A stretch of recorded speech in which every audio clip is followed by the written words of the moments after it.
Welcome to the videos on pharmacology. I've done a lot of videos on pathology, and now I'm going to switch to more pharmacology, and we'll talk about how pharmacology is related to pathology. And I'll create playlists of pharmacology and playlists of pathology. And so pharmacology is the study of substances, drugs, chemicals, any substance in the body that interacts with living systems through chemical processes. And pharmacology has a specific interest in how these substances that interact with living systems bind to regulatory molecules that then activate or inhibit normal biological or physiological processes. So a drug is any substance that brings about a change in your normal physiology through chemical actions. So that's what a drug is. And in this first video, we'll talk a lot about just concepts and definitions, so that when we talk about certain principles, that we'll be kind of familiar with the terms.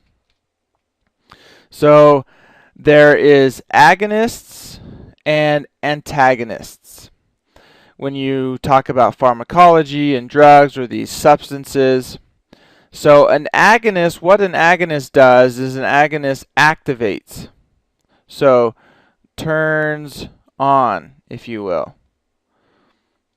Turns on a switch or turns on a process. An antagonist is off or inhibits this process from happening. And then how this normally happens is through a receptor.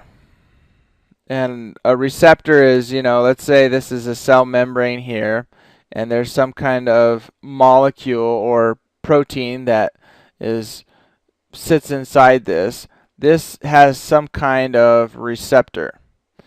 As we've talked about in the pathology videos, this could be, this is all just amino acid sequences, and so there's going to be some kind of substance, a drug, a normal hormone that's going to come, and it's going to sit on this receptor. If it's an agonist, it will turn on this process, on. If it's an antagonist, it will inhibit this process or this molecule from functioning. So drugs interact with receptors. So drug interact with receptors through chemical forces or bonds. There's three major types. There's covalent, electrostatic, and hydrophobic. The actions of drugs on the body are termed pharmacodynamic processes. So how the actions of drugs affect the body, that's what you'll hear this word, pharmacodynamic processes. And so we're going to talk about some of these processes. So if you have a drug and you add it to a receptor, there's a lot of different ways that these pharmacodynamic processes can happen, and here are some examples. So a drug that gets added to a receptor, and then that creates a change, and then the drug receptor effector complex, and then there's an effect. So if there's a drug plus a receptor, then you get a drug receptor complex that could just go straight to that could then activate an effector molecule, and then you have an effect. So you can kind of see, like, if there is a membrane here and some kind of drug, so this is a drug, and then this comes onto the receptor. Well, so once they bind, then that process in and of itself can just create an effect. And that's in this situation. If you have a membrane and you have a drug, that's the drug receptor complex, and then that somehow activates an effect molecule, and then that now turns to an effect. So there's several different ways that these drugs can act on the body.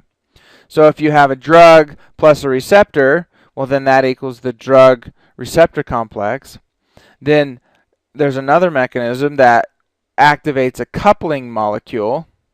So add another molecule in here in this kind of process. Then that affects an effector molecule, and then you have an effect. And so you can also have inhibition of metabolism of endogenous activator, which then leads to increased activator action on an effector molecule, and then you can have an increased effect. So there's several different ways that these drugs can interact with the body, and these are called pharmacodynamic processes. So the actions of the body on the drug are called pharmacokinetic processes.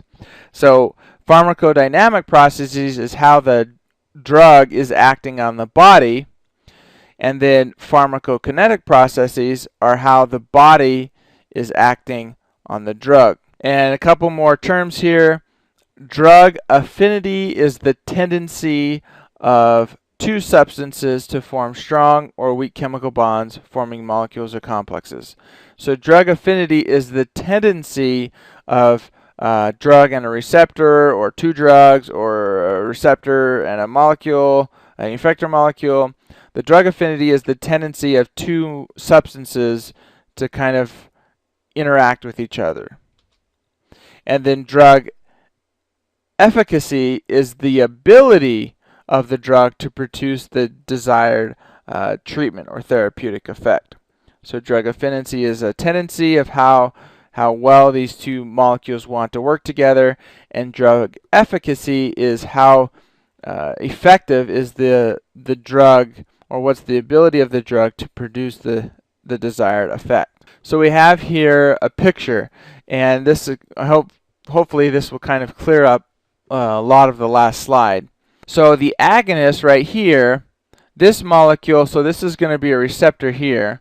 So the agonist right here, it's going to bind to this receptor here, this part of the receptor, and it's going to turn it on. This is going to be on. So then this is going to follow this path. This is going to have an effect. So the competitive inhibitor, what this is going to do, this is an antagonist.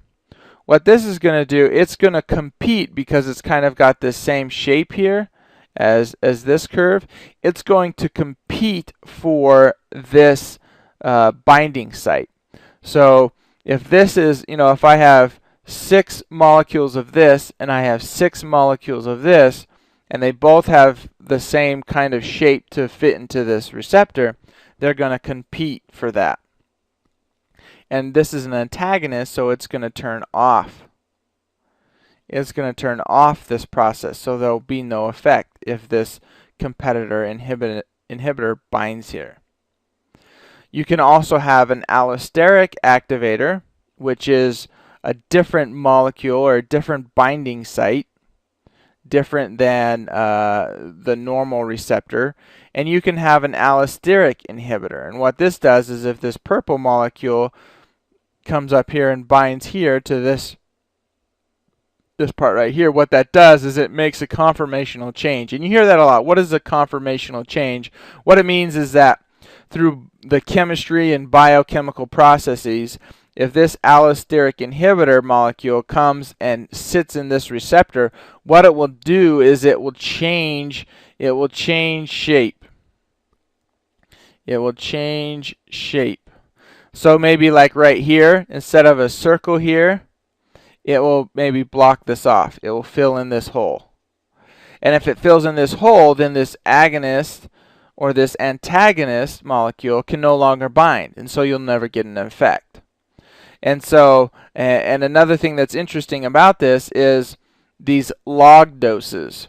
So if you take the log of the dose of the molecule inside the blood or inside your body, and you compare that to the response, if you have A and C, so if this binds to here and this agonist binds, then you get the largest response because both of these are activating. So the allosteric activator kind of binds here, and maybe this guy's got a little bump here on his little surface here.